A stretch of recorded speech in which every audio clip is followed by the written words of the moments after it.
m'appelle Jean Daudreuil, je suis ébéniste et nous sommes dans Paris, à côté de l'église d'Auteuil. J'avais déjà mon atelier enfant et pour tous mes frères et sœurs, je réparais tout, je fabriquais tout.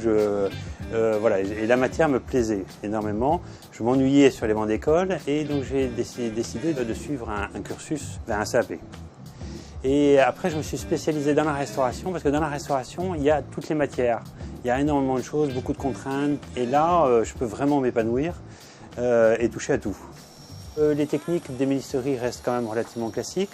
On peut évidemment s'aider de machines numériques et autres pour faire des choses un peu particulières. J'ai fait des tas de recherches sur les finitions anciennes et j'ai démontré que les finitions anciennes étaient plus durables. Je me suis replongé dans l'encyclopédie des arts et métiers et c'est comme ça que j'ai redécouvert donc tous les outils que j'ai fabriqués et j'ai découvert un monde extraordinaire. Et à partir de là, j'ai créé un produit qui s'appelle le Polyroyal. Le Polyroyal qui est un produit qui se vend maintenant un petit peu partout dans le monde.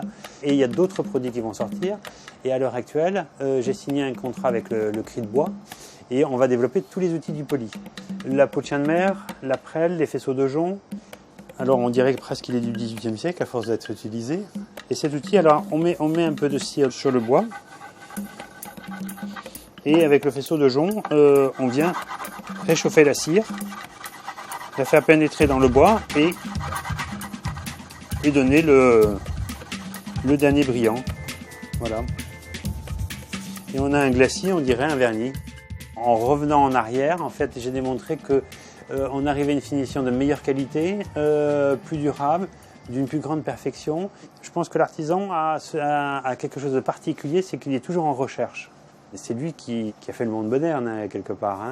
Toute la mécanisation de l'artisan, c'est lui qui l'a fabriqué, qui a innové dans tous les domaines.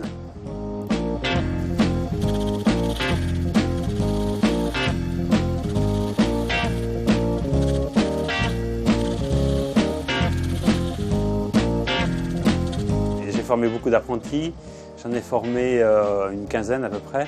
Et derrière moi, vous avez Pierre-Baptiste Cahuzaret qui est donc mon apprenti à l'heure actuelle depuis 2 ans. Passer le métier, c'est vraiment très important pour moi. C'est très important de former des apprentis, de les faire évoluer, etc. Il y en a beaucoup qui sont installés à leur compte depuis que j'en ai formé. Et ça, c'est une belle réussite. Et s'ils me dépassent, c'est encore mieux.